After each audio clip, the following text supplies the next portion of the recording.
Hey everyone, Rascal here. And Mama, welcome to our podcast. Today we're covering the Netflix animated series Jurassic World, Camp Cretaceous. Phoenix. This series takes place during the first two Jurassic World live action movies as 6 kids went on a trip to Camp Cretaceous, set on the Jurassic World island. But when the dinosaurs start attacking again, the kids need to fight for survival again. Yes. But again. And before we start, be sure to like, subscribe, and notification bell to get updates on future podcasts and more Paws videos. Yes, and Paws on Netflix. Yes. So this, of course, is recommended by General Phoenix because both he and Isaiah are huge fans of Jurassic Park/World. And we have seen all of the movies, so we were really looking forward to seeing this too. It just took us a while to get to it.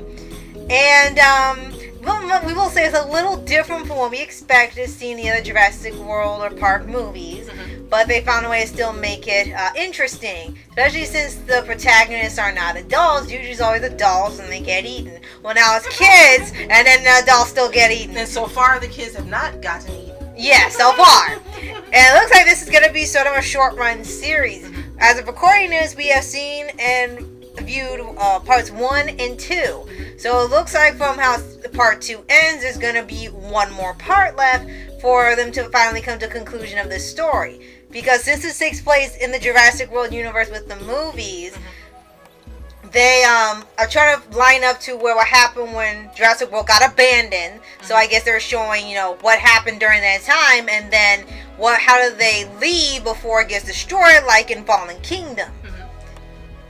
Now, for this version, they have some voice actors we're not familiar with, but they have 2 that we are familiar with.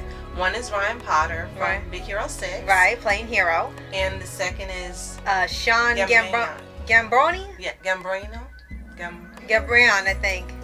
I think that's how it's pronounced. From the middle. Right. Right. And Ron Stoppable in the live action movie. Right. So those are the 2 biggest ones we know on there. Everyone else we're not really familiar with. It might be people voicing characters that we know, but we just don't know their names when we looked. So for here, like I said, they went a trip to this camp, and I thought they'd be doing some camp things. They really didn't do anything. They saw some dinosaurs. It's like, you sure this is camp and not just a tour? Right, that's what it seemed like, right? And of course, what happened to Jurassic World Tour Cretaceous. And of course it lines up with the movie, so you kind of see that, things go south pretty fast in just 8 episodes for season 1.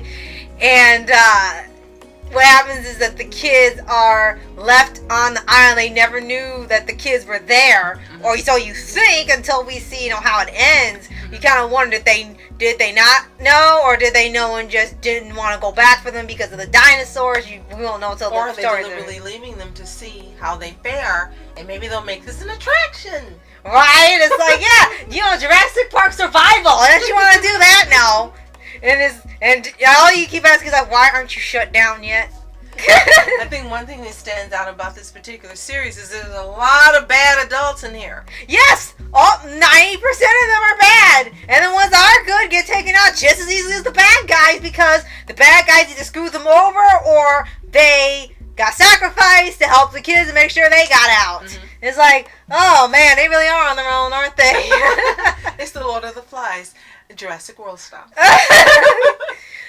So the best part, I think, would still be seeing the dinosaurs. I mean, they look just as good as they do in the live action. You just know it's not animatronic or CGI, because everything's CGI.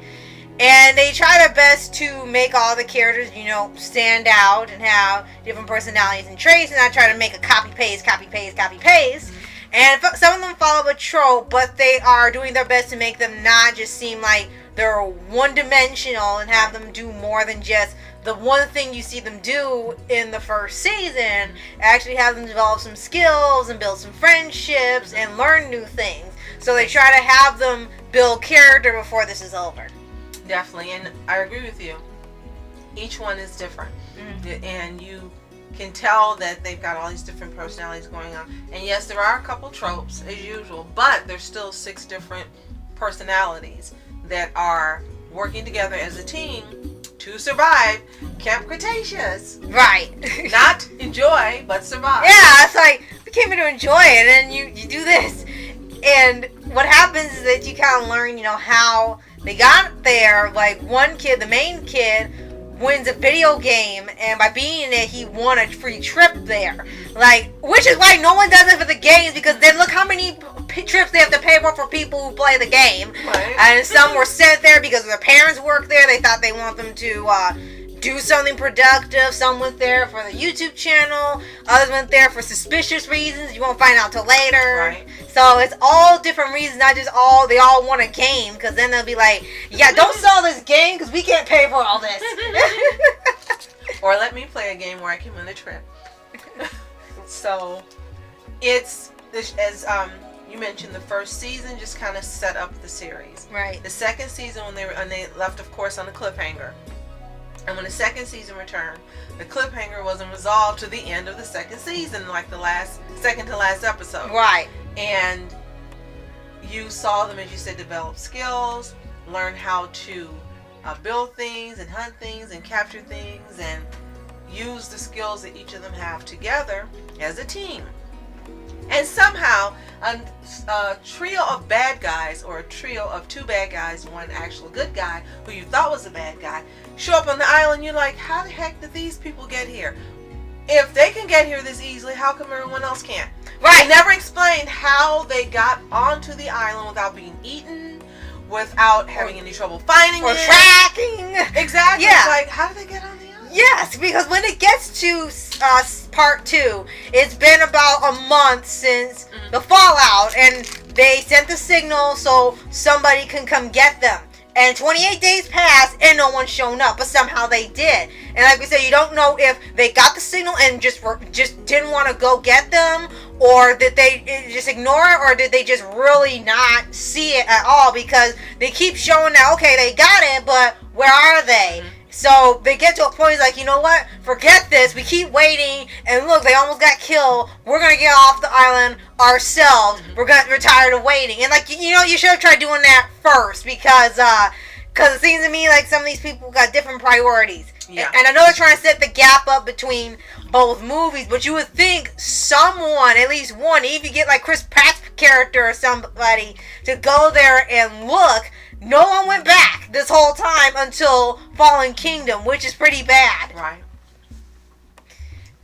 Then you get to this point where, like, how are they going to get off the island? Because of Fallen Kingdom, somebody sets off, I guess, a self-destruct thing on the island. Because you see with Fallen Kingdom, they do like a natural disaster type thing where they have meteors and things coming down, so they can just wipe out all the dinosaurs there so they don't be a danger or come to dry land or somehow, I guess, if some can swim.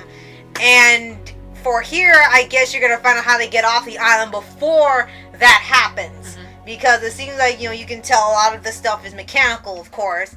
And it looks like they're setting up like another dinosaur for them to fight. And it seems like that's going to set up that and the destruction of the island, like how they're going to get off before it self-destructs, and they really will have no place to go. Right. So I'm really looking forward to seeing how that's going to end, because you really want to see them get off. You don't want to see it drag on for 5 seasons. There's no way this can go on 5 seasons, because part of you wonders, the parents are kind of like, I'm never sending you anywhere again. And you're really wondering why no one has come to get them. Right. I think that's the biggest question. Why are they still on the island? Why? Right. And it makes you think that either the parents don't care, or they're being lied to. Right. Or the people who own it don't care, or they're doing the lying. Right. Something's going on, because, again, it's impossible that no one has shown up, and no parent's just going to say, oh, the kids, I'll just let them go. They've gotten eaten. I'll take your word for it. No.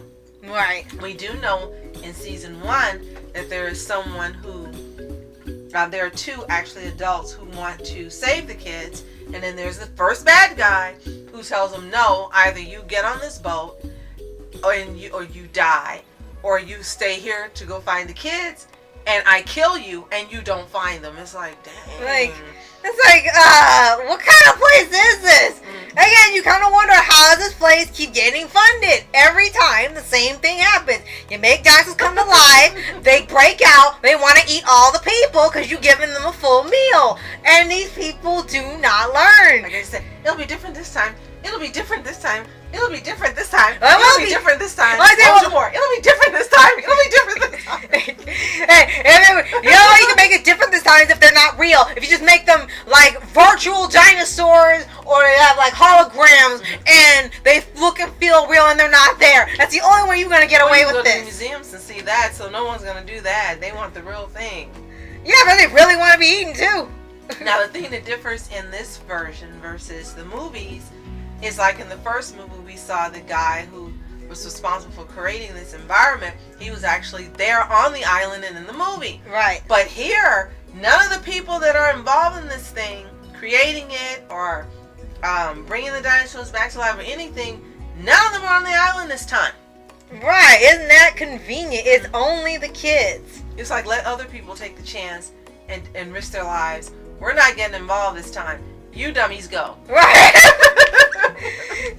So yeah, we just gotta see how this ends, because we know part 3 has to be the end. I can't see this going on for 4 parts because it's a really kind of close-centered story. Just getting off the island, they only have so many resources and so much time there. They have to get off sooner than later. Even if no one gets them, they have to find a way off. So I think part 3 is going to be the end, unless it's already aired. Just no spoilers. So we gotta see, how is this all going to end for this particular series, and will they try something like this again if this does successfully do another Jurassic animated series outside of Lego? Right, definitely. So if you've seen Jurassic World Camp Cretaceous, let us know what you think in the comments below. And if you haven't, the first 2 seasons are available to watch. Give it a watch and come back and let us know what you think as well. Oh, and one more thing to point out. Have you noticed the main character that won the game to the trip looks an awful lot like Miles Morales? Yes, he does. Absolutely. For some reason. Okay, and be sure to like, subscribe, and click the notification bell to get updates on future podcasts and World of Paws videos. Absolutely. Thank you so much for watching. I'm Rascal Entertainment. And I'm Mom Entertainment. Have a fantastic day. Peace.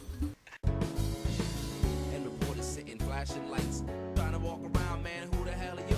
What you wanna do? Well, man, it's on you. Man, it's on you. With her in my dreams, she was my queen. A castle in the mountaintops, rivers and streams. Plucking sunlight from the sky in my pocket, give it to you.